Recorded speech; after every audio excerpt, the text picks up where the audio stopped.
Ya. Bien, en esta tarde quería compartir acerca de la segunda venida de Cristo.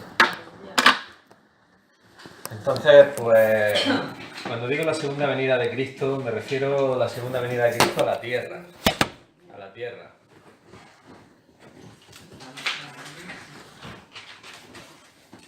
Me refiero a la segunda venida de Cristo a la tierra. No me estoy refiriendo a ese evento anterior, que es la venida de Cristo, pero no a la tierra, sino desciende del cielo al aire a tomar a lo suyo, el evento que conocemos como arrebatamiento, que está revelado, lo reveló Cristo en sus palabras: vendré otra vez y os tomaré. Está revelado en 1 Corintios 15, 51 a 52 y en 1 Tesalonicenses 4, del 13 en adelante.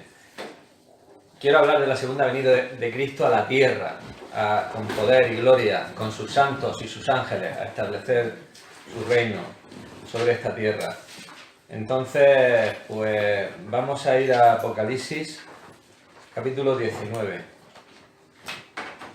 El último libro de la Biblia, Apocalipsis.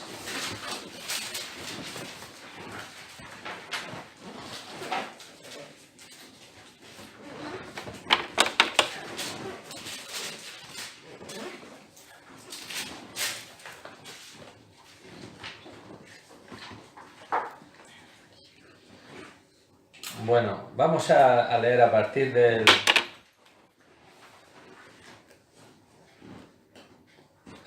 versículo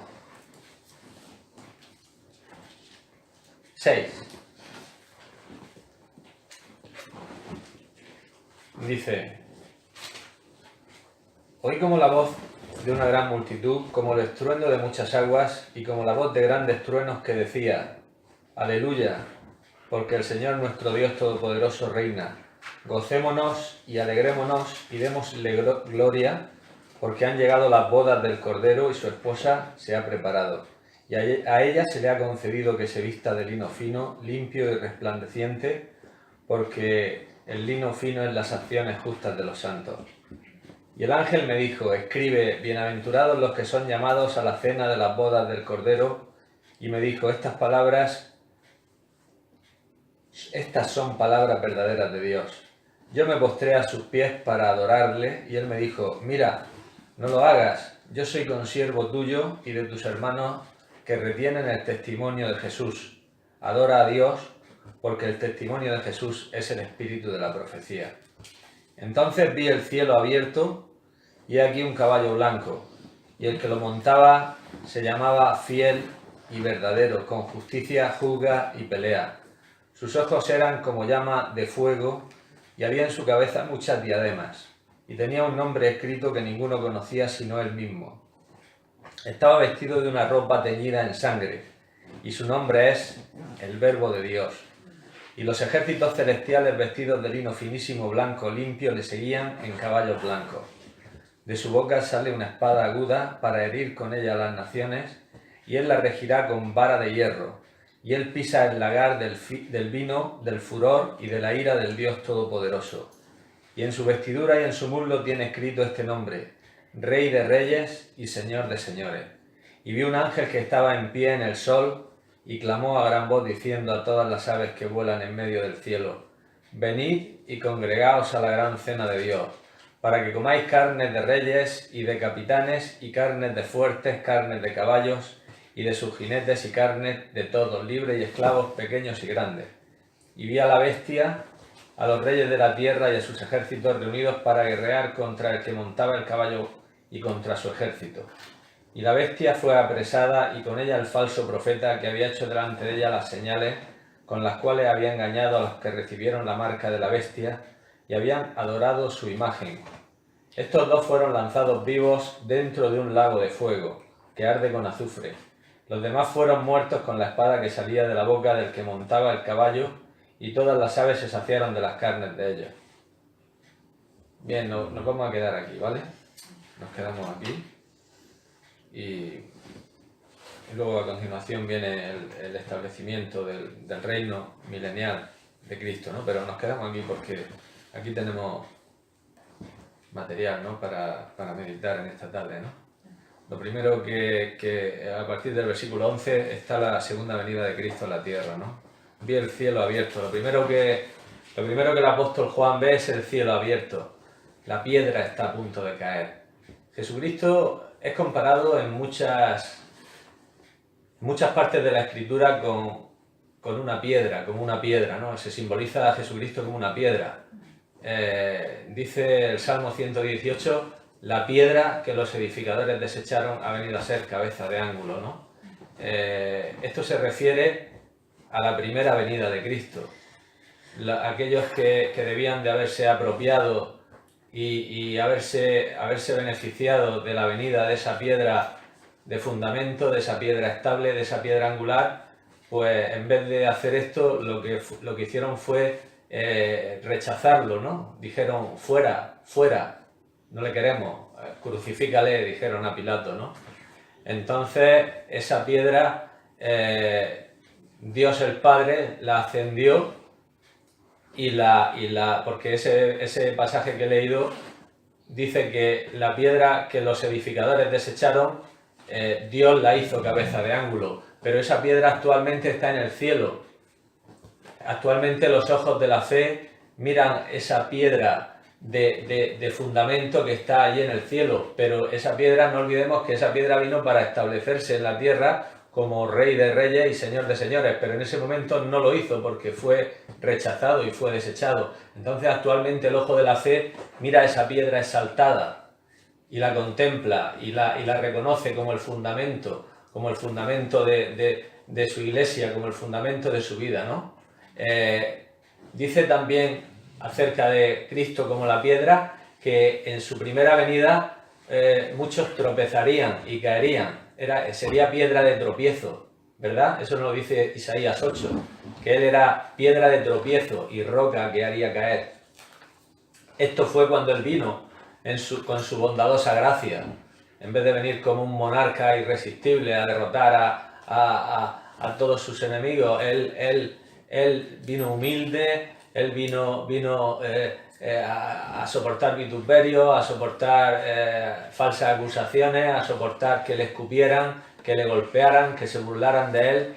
Entonces, claro, esto para la nación de Israel fue un tropiezo. Su Mesías prometido que viniera, en vez de derrotar a los romanos, fuera crucificado por los romanos, pues esto era un tropiezo. Toda la nación de Israel tropezó y cayó en él.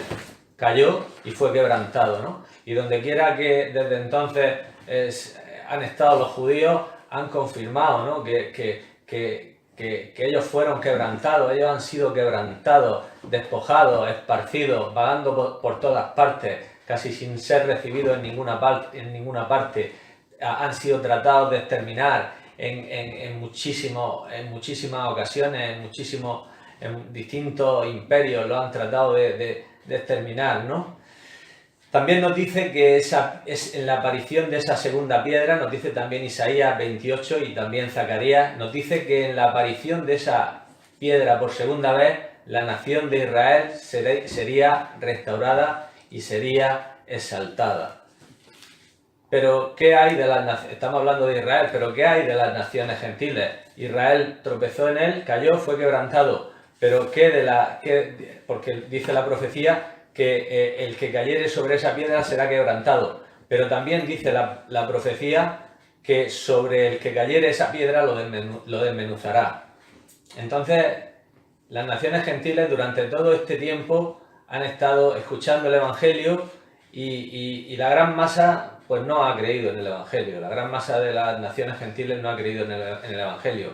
Pues bien, esa piedra que fue desechada, esa piedra que fue despreciada, volverá a caer sobre los gentiles con juicio, porque lo que hemos visto en ese pasaje que hemos leído de Apocalipsis es juicio, es ira y es batalla y es furor y es juicio. Entonces dice que el que cayere sobre esa piedra será quebrantado. Eso le ocurrió a Israel en su primera venida, pero sobre quien cayere esa piedra le desmenuzará. Y esa va a ser la segunda venida de Cristo, ¿no? Esa va a ser la segunda venida de Cristo que está profetizada aquí. en este pasaje que estamos leyendo. No hay duda de quién es el que monta el caballo blanco, ¿no? No hay duda. Dice que Él se llama fiel y verdadero. Él se llamó así desde el principio y Él se llamará así también al final. Aquí Él viene a juzgar.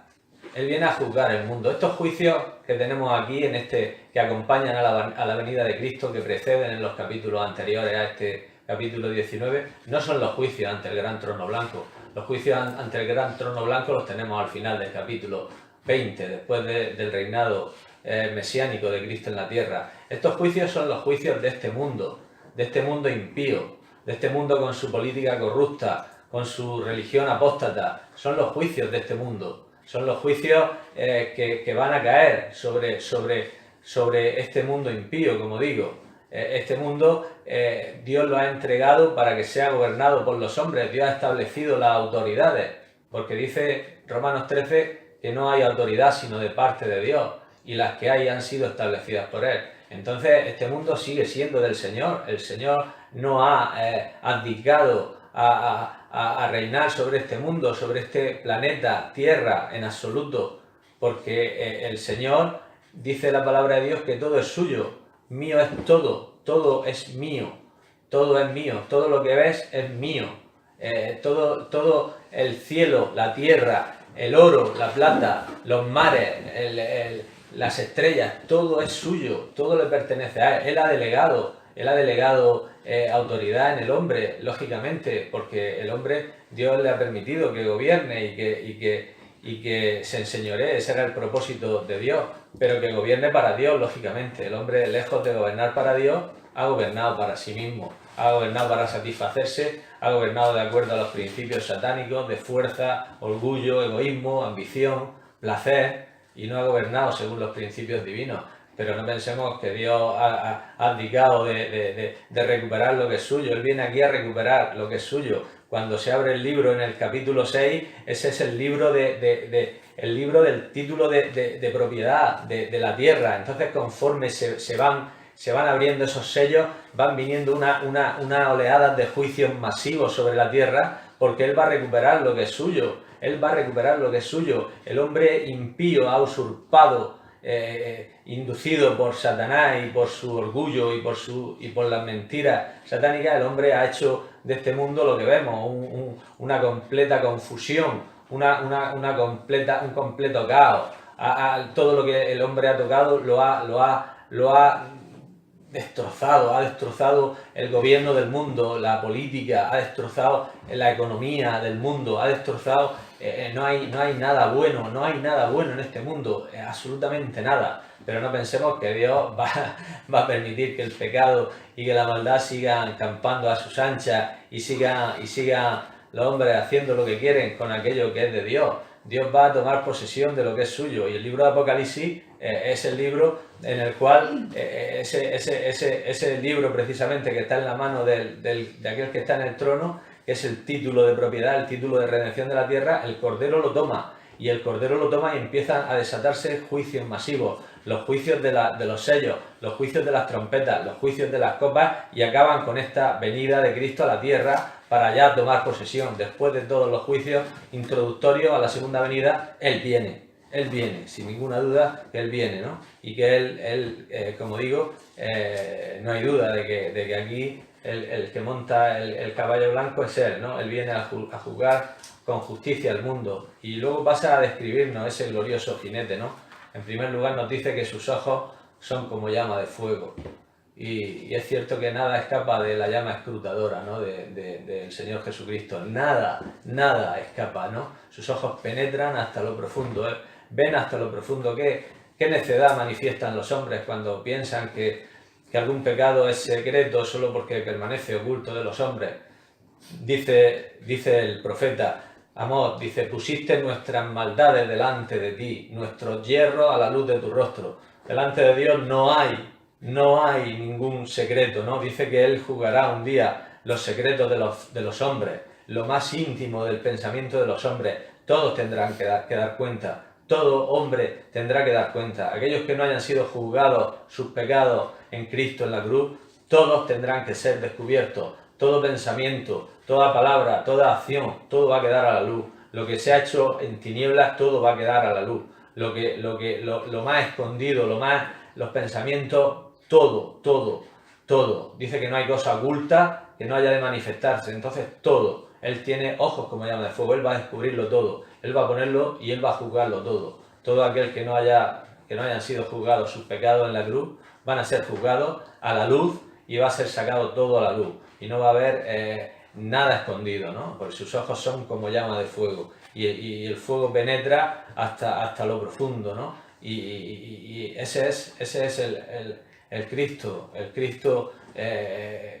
que va a manifestar, ¿no? en este tiempo ese juicio sobre este mundo, ¿no? Sus ojos son como llama de fuego. Dice que en su cabeza tiene muchas diademas, continúa diciendo el pasaje, ¿no? Lo cual significa que hay una sola soberanía sobre todas las soberanías terrenales. Sobre todo, Él está reinando. Él ha permitido y Él permite muchas cosas, pero Él, como he dicho antes, no ha abdicado. Él está en autoridad total. El reino es del Señor y Él es el gobernador sobre las naciones. Él permite a la criatura seguir en su camino pecaminoso, pero no pensemos que esto va a quedar impune y que aquí no pasa nada y que aquí Él no ve y que aquí Él no se preocupa. No, para nada. Él se preocupa de su creación, se preocupa de sus redimidos, se preocupa de su plan, se preocupa de sus propósitos hasta el más mínimo detalle. Lo que pasa es que Él está permitiendo en esta época que el hombre, de alguna forma, y Satanás, manifiesten toda su iniquidad y manifiesten toda su maldad, pero como vemos aquí, esto en cuanto Dios diga, en cuanto llegue el momento, Dios le va a poner fin, y Dios va a juzgar, ¿no? este mundo impío con su política, su economía corrupta y su religión apóstata y falsa, ¿no? Dice que lleva su ropa teñida en sangre. Esto nos recuerda cuál fue el precio de su victoria. El precio de su victoria fue el sufrimiento. La sangre es la base sobre la cual esa sangre derramada en la cruz es la base sobre la cual Él ha conquistado el pecado, la muerte, es la base sobre la cual Él perdona pecados, es la base sobre la cual Él nos justifica, es la base sobre la cual Él ha obtenido esa victoria, ¿no? Entonces la sangre va a estar presente, estuvo presente desde la eternidad pasada y está presente en este momento y estará presente en la eternidad futura, ¿no?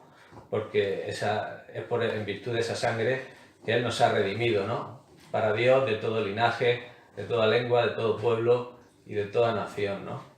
Y por esa sangre los redimidos vamos a reinar con Él sobre la tierra, ¿no?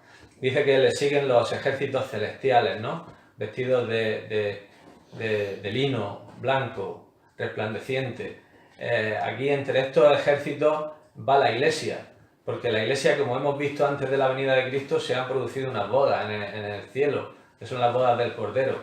Entonces entre estos ejércitos viene la Iglesia viene ya como esposa del Cordero, no viene ya como desposada. Actualmente somos desposados, somos la novia de Cristo, somos la Virgen pura para Cristo, pero antes de la venida de Cristo venimos ya a reinar con Cristo, la Iglesia. Antes de la venida de Cristo, en Apocalipsis 4 y 5 vemos a los redimidos alrededor del trono, dándole alabanza y gloria al Cordero y al que está sentado en el trono y al Santo Espíritu. Pero aquí ya los vemos formando parte de esa gloriosa comitiva, ¿no? Que viene con Cristo. Entonces, Cristo viene a entrar en conflicto con las naciones. Cristo viene a entrar en conflicto. Va a ser un conflicto terrible. Dice ahí un versículo que Él pisa el lagar de la ira y del furor del Dios Todopoderoso. Entonces va a ser derramada ira, ¿verdad? Va a ser derramado juicio. Hay profetas que dicen en la palabra de Dios que ¿quién podrá resistir el tiempo de su venida? ¿Quién podrá mantenerse en pie? Él es como fuego, dice Malaquías, que es el día ardiente de Dios, porque va a consumir toda la maldad de la tierra, ¿no? Entonces, Él viene a manifestar ira, ¿no? Esto no debería sorprendernos, ¿no? De que Cristo venga a juzgar a un mundo que lo rechaza y que lo desprecia y y que no quiere saber nada de él, ¿no? Lo que realmente es sorprendente es que Cristo viniera como vino a sufrir el escarnio, el vituperio, la burla, los azotes, a que le escupieran, a que le dieran bofetadas, a que le dieran puñetazos, a que lo crucificaran. Esto sí que es sorprendente, ¿no? Pero que Cristo venga a jugar a un mundo impío que lo rechaza y que lo aborrece y que aborrece a Dios y que no quiere que Dios tenga parte en ninguno de sus proyectos y en ninguno de sus planes, pues eso no es sorprendente, ¿no? Lo sorprendente es lo otro, ¿no? Esto no debe sorprendernos, que Dios diga hasta aquí y ya ponga fin a este mundo impío, ¿no? A esta impiedad tan terrible que hay en este mundo, ¿no? Y a este salvajismo del hombre, a esta soberbia, a esta constante provocación del hombre a Dios, ¿no? Le va a poner fin, ¿no? Y le va a poner fin de una forma drástica y tajante, ¿no? Va a ser un golpe demoledor, va a ser un golpe demoledor el que le va a dar, no va a ser como el golpe que ve Daniel en la imagen del capítulo 2, ¿no? Dice que estaba esa gran imagen, ¿no? De cabezas de oro, de pecho de plata, de vientre y muslos de bronce y de pies mezclados de hierro y barro cocido, ¿no? Y dice que vio una piedra arrancada, ¿no? Con mano y que golpeaba los pies de la imagen y la desmenuzó. Fue un golpe terrible, brutal, bestial, desmenuzó todo. Todo eso son los imperios del mundo, simbolizados en la gran imagen, ¿no? Y la piedra golpea, ¿no? Con una fuerza demoledora y todo es llevado por el viento y es llevado como se lleva el viento la paja del trigo en las eras del verano, ¿no? Dice Daniel. Entonces, pues aquí tenemos una gloriosa profecía. Es la profecía quizás más completa de la segunda venida de Cristo, ¿no? La que da Juan por el Espíritu, ¿no? Pero las profecías acerca de la segunda venida de Cristo están por toda la Biblia, ¿eh? Están por toda la Biblia. La primera profecía registrada por el hombre habla de la segunda venida de Cristo. La primera profecía, ¿sabéis cuál es? La primera profecía registrada por el hombre la dio Enoc. Y no aparece hasta el penúltimo libro de la Biblia. La dio Enoc en la primera profecía y está casi al final de la Biblia, ¿no? En el libro de Judas, ¿no? En el libro de Judas está la profecía de Enoc, cuando dice que Enoc dijo: he aquí que viene el Señor con sus santas decenas de millares para hacer juicio. ¿La tenéis? En Judas, creo que es a partir del 14 o por ahí, ¿puede ser? He aquí, dijo Enoc, vino el Señor. En Judas, el libro de... es 14, ¿no? Vino el Señor con sus santas decenas de millares para hacer juicio contra todos y dejar convictos a todos los impíos de todas sus obras impías y de todas las palabras duras que los pecadores han hablado contra él, ¿no? Aquí está hablando de la segunda venida, ¿eh?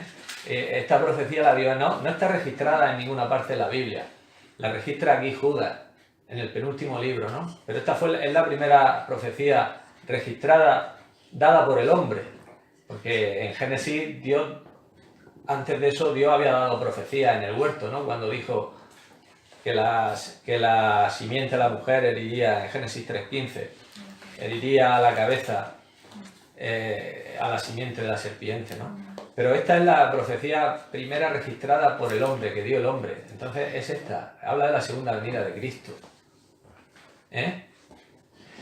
Y la última profecía de la Biblia también es de la segunda venida de Cristo. Apocalipsis 22:20, también, ¿no? Dice también, habla de la venida de Cristo, ¿no? ¿Qué dice? Es que ya testimonio de estas cosas dice: ciertamente vengo en breve. O sea, es otra profecía, y es la primera y la última. Ambas están hablando de la segunda venida de Cristo. Las dos profecías, la primera y la última de la palabra de Dios, ¿no? Registrada, la primera por el hombre y la segunda es Cristo mismo el que la dice, ¿no? Vengo en breve, ciertamente vengo en breve. Entonces, toda la palabra de Dios está llena de profecías acerca de la segunda. Los profetas, los libros históricos, los salmos, la ley, el Nuevo Testamento, por supuesto, las profecías de Cristo acerca de su segunda venida, de los juicios, Mateo 24, Mateo 25, en Marcos, en Lucas, en Juan. Entonces, toda la Biblia está llena de estas verdades, ¿no? De las profecías. Hay una profecía que da Isaías, que habla también muy nítidamente de la segunda venida de Cristo, ¿no? Isaías se para sobre los montes de Judea, dirige su mirada hacia Edom y dice que ve venir un guerrero, y hay tal gloria y tal majestad en ese guerrero que enseguida clama, ¿no? Dice, ¿quién es este que viene de donde borra, con hermoso en su vestido, con vestidos rojos, que marcha en la grandeza de su poder?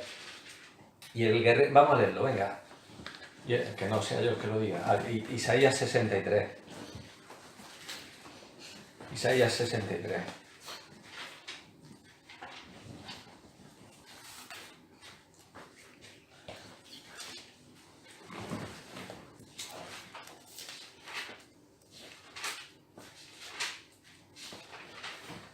Isaías 63. Dice, ¿quién es este que viene de donde borra, con vestidos rojos, hermoso en su vestido, que marcha en la grandeza de su poder? Yo, el que hablo en justicia grande para salvar. ¿Por qué es rojo tu vestido y tus ropas como del que ha pisado el lagar? He pisado yo solo el lagar, y de los pueblos nadie había conmigo. Los pisé con mi ira y los hollé con mi furor, y su sangre salpicó mis vestidos y manché todas mis ropas. Porque el día de la venganza está en mi corazón, y el año de mis redimidos ha llegado. Miré y no había quien ayudara. Me maravillé que no hubiera quien sustentase. Me salvó mi brazo y me sostuvo mi ira. Con mi ira hollé los pueblos y los embriagué en mi furor y derramé en tierra su sangre. Esto es de la segunda venida de Cristo, ¿eh? El día de la venganza. El día de la venganza, ¿eh? El día de la venganza. Primero el día de la buena voluntad en su primera venida, pero el día de la venganza en su segunda venida, ¿eh? El año agradable, el año de salvación, su primera venida. Pero aquí el día de venganza del Dios nuestro. ¿No sabéis que los profetas no sabían que iba a haber dos venidas de Cristo? No sabían que iba a haber dos venidas de Cristo. Fijaros, en el mismo Isaías,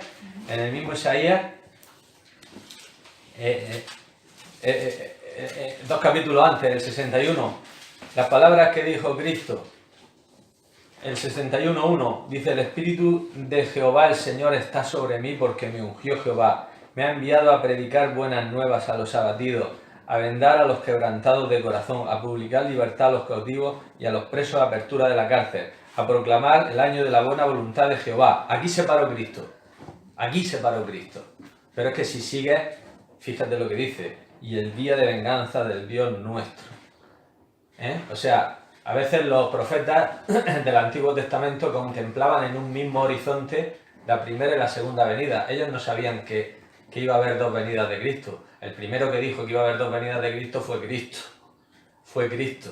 Porque era un misterio escondido en Dios de que el Mesías iba a ser rechazado y que el Mesías iba a morir, iba a resucitar y iba a pasar este periodo, que es el que estamos ahora, el periodo en el cual Dios está llamando un pueblo de entre los gentiles para su nombre, y luego volvería, ¿no? Esto, el primero que lo profetizó fue Cristo. Ellos contemplan en un mismo horizonte, Isaías, Malaquías y otros profetas, contemplan en un mismo horizonte la primera y la segunda venida, ¿no? Pero bueno, volviendo a la profecía de Isaías 63, ¿no? Este es el concepto hebreo del Mesías que había de venir. Este es el concepto hebreo del Mesías que ellos esperaban a este Mesías. Un Mesías glorioso, un Mesías conquistador, un Mesías poderoso, un Mesías que derrotaría a los enemigos de Israel, un Mesías que establecería el reino en Israel, que se sentaría un descendiente de David, que se sentaría en el trono de David, que juzgaría a todos los enemigos de Israel, que exaltaría nuevamente a Israel, que Israel sería nuevamente el centro de bendición y de refrigerio para todas las naciones. Esta es la visión que tenían ellos del Mesías. Esto es lo que ellos esperaban, ¿no? Esto es lo que ellos estaban deseando. y anhelando. Sin embargo, había otras profecías acerca del Mesías que contemplaban al Mesías, pero no ya en su aspecto de monarca irresistible, de monarca invencible, sino como un cordero para el sacrificio, como un siervo abnegado, como un siervo que se humillaba, que era obediente hasta la muerte. Ese es, por ejemplo, el Isaías 53, ese es, por ejemplo, el Salmo 22. Sin embargo, este segundo grupo de profecías nunca le penetró a los israelitas en su conciencia, no les penetró, ellos estaban identificados con el Mesías reinante, con el Mesías glorioso, con el Mesías vencedor, con el Mesías inmortal, con el Mesías irresistible. Pero ellos habían reducido la justicia al mero ritualismo. Ellos habían reducido el concepto antiguo testamentario del reino a un asunto de poder y esplendor externo. Ellos no querían ni oír hablar de estas profecías de Isaías 53 y del Salmo 22, de un Mesías humillado, de un Mesías como un sustituto en el sacrificio, de un Mesías como un cordero que no ponía resistencia. Ellos no querían ni oírlo. Por eso cuando Jesús llegó a la sinagoga de Nazaret y abrió esa escritura que hemos leído de Isaías 61 en la primera parte, y él dijo, he venido a sanar a los quebrantados, he venido a vendar, a sanar a los oprimidos, a proclamar libertad a los cautivos, a esto y a esto. Se enojaron, lo querían despeñar por un precipicio, pero ¿qué estás hablando? ¿Qué estás hablando? ¿Qué estás diciendo? Si nosotros no necesitamos nada de esto, nosotros lo que necesitamos es la victoria, es que eche a los romanos de aquí, ¿qué tal? Y él vino así, dice, hoy se está cumpliendo, o sea, yo soy pero hoy vamos a cumplir solamente, en este tiempo vamos a cumplir solamente la restauración espiritual vuestra, que estáis perdidos, que estáis en pecado, que estáis despreciando a Dios, habéis reducido la justicia al ritualismo, habéis reducido lo que es Dios a tradiciones solamente, a honrar a Dios con tradiciones que no son ni de Dios ni allá cerca, ¿no? Y entonces, claro, se enfadaron mucho, ¿no? Cuando Jesús dijo aquellas palabras, se enfadaron mucho, ¿no? No querían ni oír hablar de aquello, ¿no? No querían saber nada del Cordero, querían saber del Rey. Tú eres el Rey, baja de la cruz, eres el Rey, baja de la cruz, venga, desciende la cruz, que veamos y creamos y manifiesta que eres el Rey. Si no, no eres el Rey.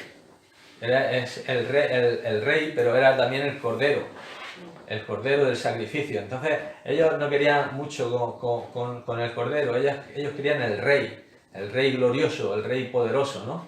Y entonces, pues claro, en su primera venida él vino a conquistar la fortaleza del enemigo. Él vino a conquistar el pecado, a conquistar la muerte.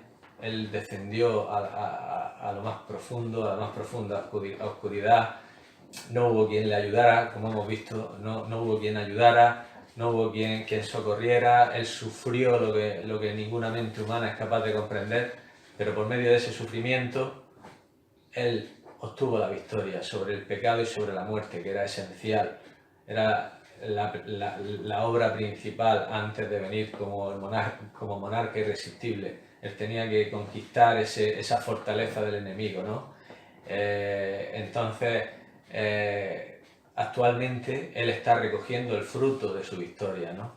Sobre la muerte y sobre el pecado. Cada vez que un alma acepta a Cristo, se incrementa la gloria que él adquirió por su obra, se acrecienta el cántico de los redimidos, y nos muestra que los caminos de Dios no son los caminos del hombre, que los pensamientos de Dios no son los pensamientos del hombre.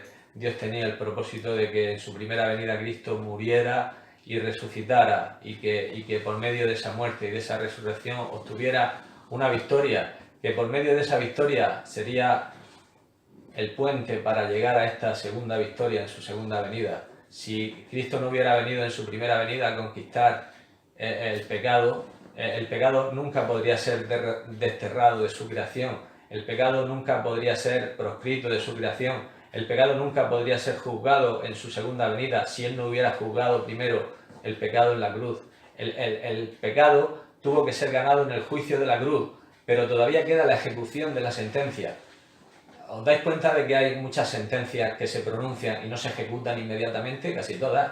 Se pronuncia sentencia, lo hemos visto estos días, ¿no? En la sentencia de Urdangarín, por ejemplo, se pronuncia sentencia, pero no se ejecuta. Hay una espera y luego se ejecuta. Y la sentencia de muchas personas, se pronuncia sentencia y no se ejecuta, pero hay sentencia. Entonces en la cruz se obtuvo sentencia. En la cruz hay sentencia. Si no hubiera habido esa sentencia, ese juicio de la cruz, no podríamos llegar a la ejecución. La ejecución es esta que estamos leyendo en Apocalipsis 19. Él va a ejecutar la sentencia. Primero, juicio. Se pronuncia sentencia. Esto lo tenemos a través de la Biblia también. Por ejemplo, ¿os acordáis de Saúl? ¿Os acordáis de Saúl? Saúl es nombrado rey, ¿no? Dios le da al rey, un rey conforme al corazón de ellos, ¿no? Porque Saúl no era conforme al corazón de Dios. Entonces Dios les da un rey, ¿no? Y Saúl desobedece. Saúl desobedece y Dios lo juzga. Dios hace un juicio y dice: me he buscado un rey conforme a mi corazón y voy a quitar de ti el reino. Ese fue el juicio. Sentencia. No vas a seguir reinando. Pero no, de golpe y porrazo no le quita el reino. No le quitó el reino de golpe y porrazo. Él siguió reinando. Él siguió en su poder y en su dignidad real. El título lo perdió. Perdió el derecho porque había una sentencia. Pero él siguió allí. Y Dios se busca un rey pastor. David. Un rey conforme a su corazón. Pero no ocupa el trono inmediatamente. Dios le dice que va a ser rey, lo unge como rey, pero no ocupa el trono. Entonces, lo que pasa hoy en este mundo con Satanás es parecido. Satanás ha perdido su título en la cruz. Satanás ha perdido los derechos, los mal adquiridos derechos sobre los hombres en la cruz. Satanás ha sido juzgado en la cruz. Pero él sigue como león rugiente, dice la palabra de Dios, buscando a quien devorar. Él no está desaparecido, él está ahí todavía, él está ejerciendo su poder, él está ejerciendo su dignidad, ¿no? Igual que Saúl está en su dignidad, o estaba en su dignidad, estaba en su poder. El juicio fue pronunciado, pero la sentencia no se ejecutó inmediatamente. ¿Y qué tuvo que hacer David? David tuvo que irse a la cueva de Adulán, esconderse en la cueva de Adulán. ¿Y dónde está Cristo ahora? Cristo está en la cueva, a la diestra del Padre. Está sentado a la diestra del Padre, pero está escondido, como si dijéramos, en la cueva, como estaba David. No ha venido todavía a tomar en posesión su reino. ¿Y qué pasaba con David? Que se le juntaron todos los amargados, los endeudados, los que estaban en apretura, se le juntaron. ¿Y qué pasa con Cristo? Pues que en esta edad se le juntan pues los mismos, los endeudados, los amargados, los que no están contentos con las condiciones de este mundo, los que no están satisfechos, los que este mundo no les satisface, los que entonces van formando un pequeño ejército y un pequeño ejército y se va formando, ¿no? Igual que lo formó David, lo forma Cristo, ¿no? Un pequeño ejército de personas que se unen en su rechazamiento, que no están todavía ya reinando. Muchos quieren ya reinar y quieren apoderarse y pisar todo lo que hay por ahí para adueñarse de todo, pero no es el tiempo todavía, es el tiempo de estar en la cueva, de estar escondidos con Cristo en Dios, de estar ahí con Él en la cueva, de estar participando de su rechazamiento, de estar participando de su vituperio y de su desprecio. Este es ese tiempo, pero llegará un día que se ejecutarán los juicios y entonces el David verdadero tomará posesión de su reino, como David lo tomó. Daros cuenta también de una cosa, así como Saúl fue ungido, también Satanás fue ungido en el principio. Dios lo ungió y algo de ese ungimiento es de él todavía. De tal manera que como David llamaba a Saúl el ungido de Jehová, así también Miguel nos dice en Judas que no profirió juicio de maldición contra Satanás, lo dice Judas 9, ¿no? Dice que el arcángel Miguel, que es posiblemente el ser celestial de mayor rango en el cielo, cuando se enfrentó con Satanás disputando por el cuerpo de Moisés, cuando murió Moisés, dice que no se atrevió a proferir juicio de maldición contra él, sino que dijo: el Señor te reprenda, el Señor te reprenda. Entonces, algo de ese ungimiento y de esa dignidad es de él todavía. De tal manera que, como David llamaba a Saúl el ungido de Jehová, todavía no ha sido, Satanás no ha sido despojado completamente de su dignidad y de su poder, porque él es el príncipe de la potestad del aire todavía, él es el Dios de este siglo, él es el príncipe de este mundo, como dijo Cristo, viene el príncipe de este mundo, ¿no? Entonces lo que quiero decir es que hay una sentencia en un juicio en la cruz, pero la ejecución de la sentencia la vamos a ver cuando empiecen a abrirse esos sellos, ¿eh? Entonces se va a ver la ejecución, pero si no hubiera habido juicio de la cruz, no podría haber ejecución de sentencia, ¿eh?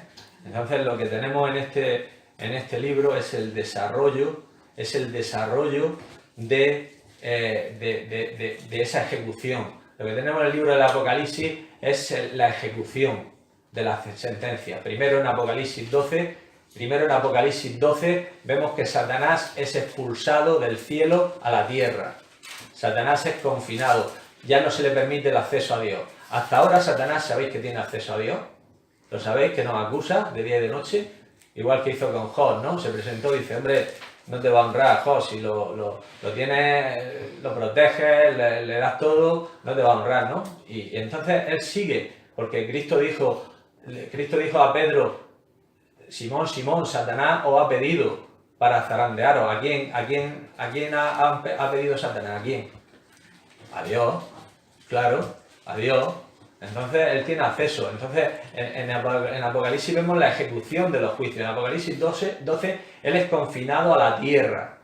Él es confinado a la tierra. Y entonces sabe que ya tiene poco tiempo, nos dice Apocalipsis 12, y desciende con gran ira. Y se produce un ay a los moradores de la tierra. Ay de los moradores de la tierra. Dice, el diablo ha descendido a vosotros con gran ira sabiendo que tiene poco tiempo. Entonces la ejecución se va a hacer por partes. En Apocalipsis 12 tenemos la expulsión del cielo de Satanás de los aires, ¿eh? Porque él ahora mismo en su ministerio de acusador, él tiene acceso a Dios.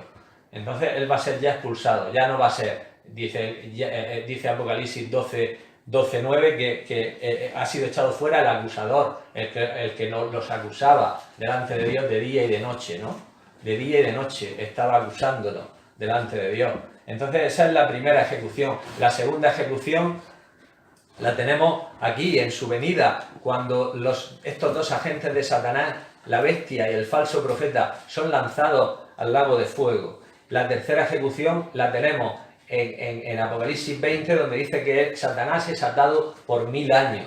Baja un ángel del cielo con una gran cadena y ata a Satanás en el abismo. Y la última y final, que es después de los 1000 años, dice que es liberado por un poco de tiempo, sale a engañar a las naciones y finalmente es lanzado al lago de fuego, que esa es su ruina eterna, ¿no? Entonces, en todo este libro de Apocalipsis tenemos la ejecución de los juicios contra Satanás, pero esa ejecución fue ganada en los juicios de la cruz, cuando Cristo dijo: ahora es el juicio, justo antes de su muerte, en Juan 12, ahora es el juicio de este mundo, ahora el príncipe de este mundo será echado fuera, y yo, si fuere levantado de la tierra, a todos atraeré a mí mismo, ¿no? Entonces el juicio se produjo allí en la cruz, Cristo lo dijo, pero la ejecución de la sentencia se está produciendo aquí en Apocalipsis, ¿no?